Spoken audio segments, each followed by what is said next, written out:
Bande passante, l'info décryptée, un podcast de la Provence et Radio Star. Audrey Savournin. Ouvrira pas, le maintien de la liaison entre les stations de ski haut alpine Vars et Risoul semble plus que jamais compromis.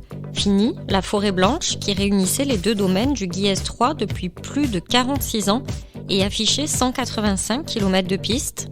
Fini le deuxième plus grand domaine des Alpes du Sud après Serre Chevalier. On dirait bien. C'est en tout cas en solo que Vars a lancé sa saison ce samedi, en grande pompe, tandis que Risoul faisait de même plus discrètement de son côté. À l'origine de ce divorce, un désaccord financier entre les deux exploitants.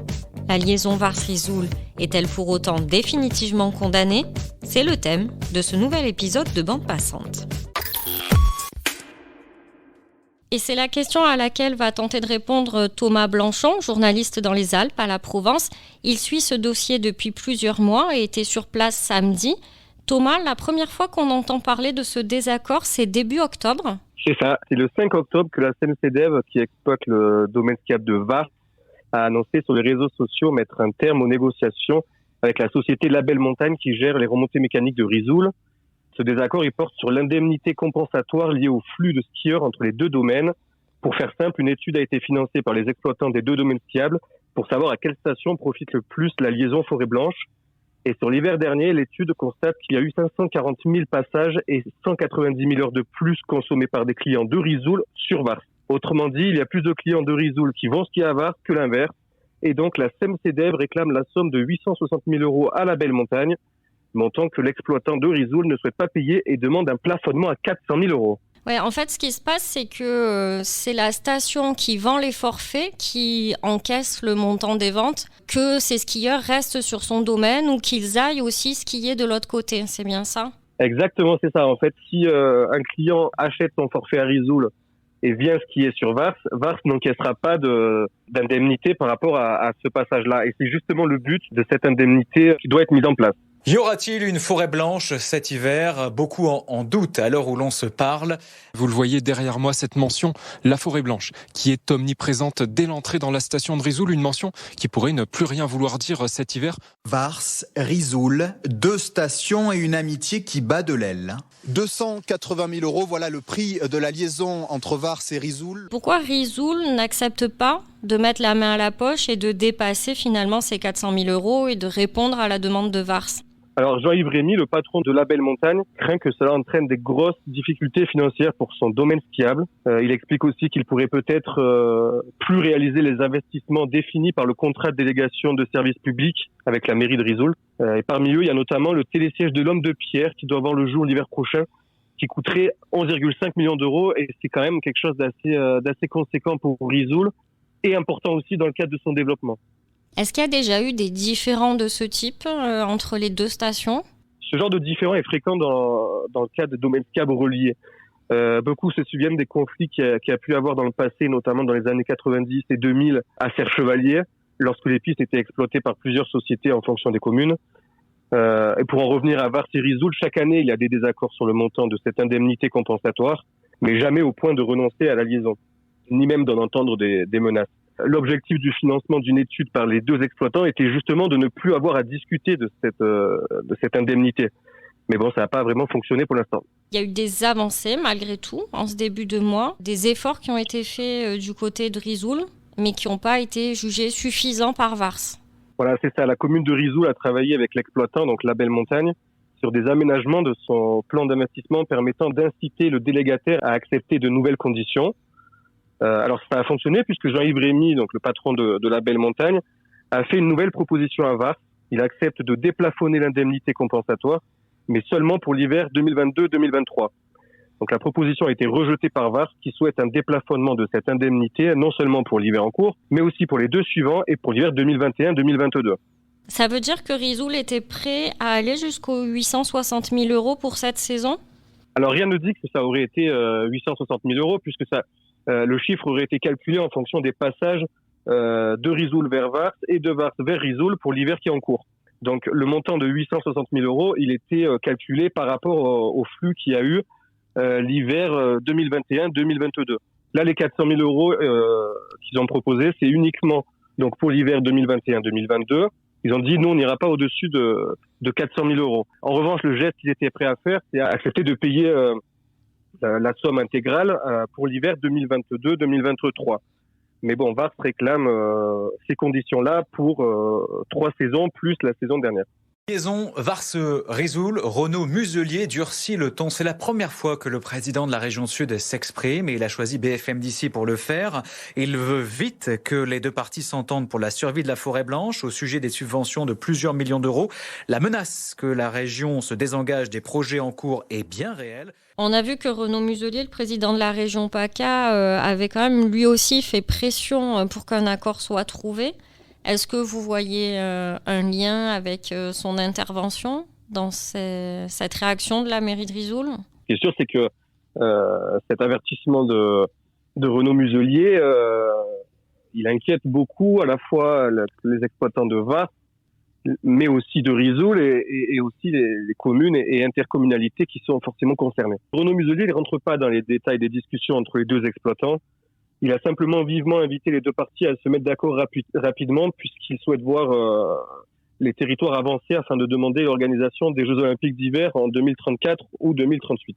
Sans quoi, il a dit qu'il en tirerait les conséquences. Alors cet avertissement concerne évidemment les subventions régionales qui permettent d'accompagner des projets dans les Alpes du Sud pour un montant total de 200 millions d'euros sur cette mandature.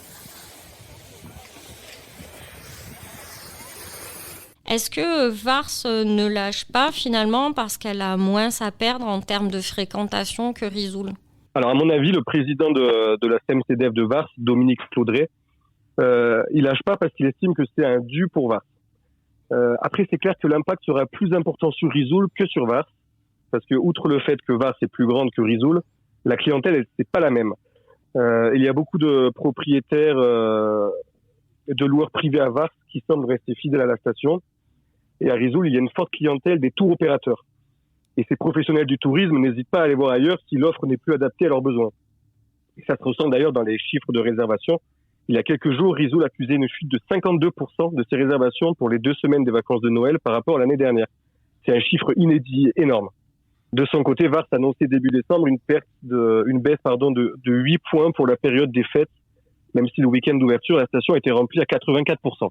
On voit bien que l'impact semble beaucoup plus important sur Risoul que sur Vars.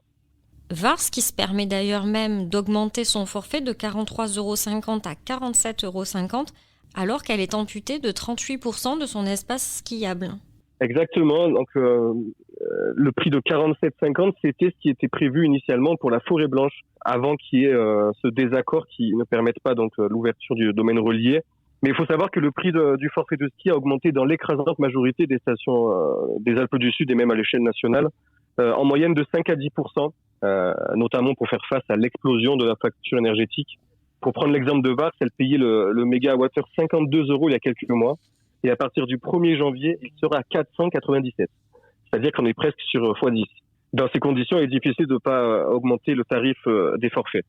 Risoul est impactée par ces mêmes augmentations, mais revoit son forfait à la baisse, puisqu'elle perd, elle, 62% environ de son domaine skiable. Oui, c'est ça. Risoul a fait le choix de baisser de 2 € le prix de son forfait de ski journée. La marge de manœuvre, elle n'est pas très très grande. C'est-à-dire que là, on passe de 43 à 41 € le forfait journée en période de haute saison.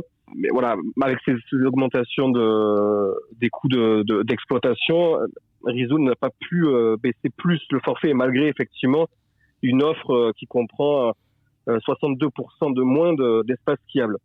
Quelle est leur stratégie du coup pour arriver à se maintenir et à maintenir une certaine rentabilité dans ces conditions-là ? L'avenir à Risoul, il n'est pas trop dégagé là. Beaucoup sont inquiets entre l'augmentation du tarif de l'électricité, l'impact qui s'annonce énorme de la non-ouverture de la liaison. Difficile de se projeter sur les saisons suivantes. Vous avez discuté pas mal avec les hôteliers, les restaurateurs, les commerçants, et vous avez senti une grande inquiétude de ce côté-là aussi. Alors la saison vient juste de démarrer, donc c'est difficile d'observer les premiers impacts. Mais ce qui est sûr, c'est que ce soit du côté de Vars ou de Risoul, tous les socioprofessionnels sont dans l'incertitude et dans l'inquiétude. Beaucoup craignent une perte de chiffre d'affaires de 30% par rapport à la saison dernière, donc ce qui est quand même considérable. Les restaurateurs me disaient sur Vars que malgré tout, ils comprennent la décision du maire de Vars et président de la CMCDEV de réclamer finalement cette somme à Risoul, même si leur activité risque d'être un petit peu perturbée.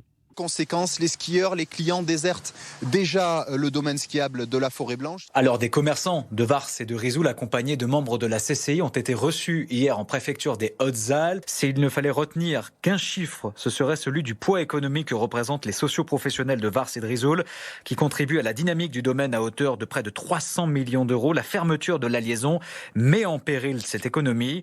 Les socioprofessionnels inquiets face à cette situation ont lancé une pétition qui a déjà recueilli 2730 signatures. Pour eux, le domaine serait beaucoup moins attractif s'il se retrouvait scindé en deux, ce qui provoquerait mécaniquement une baisse de la fréquentation et des retombées économiques. Les deux stations changent complètement d'échelle. Elles se retrouvent face à une nouvelle concurrence. À qui sont-elles confrontées ? La Forêt-Blanche se démarquait en étant le deuxième plus grand domaine skiable des Alpes du Sud. Désormais, Vars et Risoul, et notamment Risoul d'ailleurs, vont se retrouver dans un marché plus concurrentiel, avec la présence notamment des stations comme Les Ors, Pralou, Montgenèvre, puis Saint-Vincent ou encore Orsières-Merlette. En termes d'espace skiable, il n'y a plus cet atout de dire on a un domaine skiable de 185 km de piste, qui est un excellent domaine skiable. Et là, mis à part évidemment les plus fidèles et ceux qui ont pris l'habitude d'aller à Vars ou à Risoul, c'est vrai que certains vont se poser la question et pourquoi on n'irait pas plutôt aux Ors et pourquoi on n'irait pas plutôt à Orsières-Merlette. Vars garde quand même un avantage du fait de son plus grand domaine skiable. Vars garde un avantage considérable. Donc effectivement, l'impact devrait être un peu moins fort sur Vars. Selon vous, il y a encore un espoir pour la saison, même si elle est lancée, même si des tarifs ont été avancés ? Alors moi, je pense que ça peut encore se débloquer, peut-être même rapidement, mais ça viendrait encore une fois d'un pas en avant de la mairie de Risoul vers son exploitant pour que celui-ci propose une nouvelle offre à Vars. Voilà comment pourrait venir le déblocage de la situation, à mon avis, même si pour l'instant rien ne dit que ce serait le cas. Une aide de la mairie de Risoul à la Belle Montagne pour qu'il puisse proposer davantage à Vars ? Voilà, c'est ça. Ça serait une aide ou alors on revoit un petit peu le plan d'investissement comme ça avait été fait pour la dernière proposition. Voilà, la mairie de Risoul essaierait de mettre un contexte plus favorable à la Belle Montagne, qui puisse avoir une marge de manœuvre leur permettant de faire une nouvelle proposition. C'est la fin de cet épisode. Merci à Thomas Blanchon d'être passé par Bande Passante. Merci à vous de l'avoir écouté. Et à très vite pour un nouveau décryptage de l'actualité régionale. Bande Passante est disponible sur toutes les plateformes et sur laprovence.com.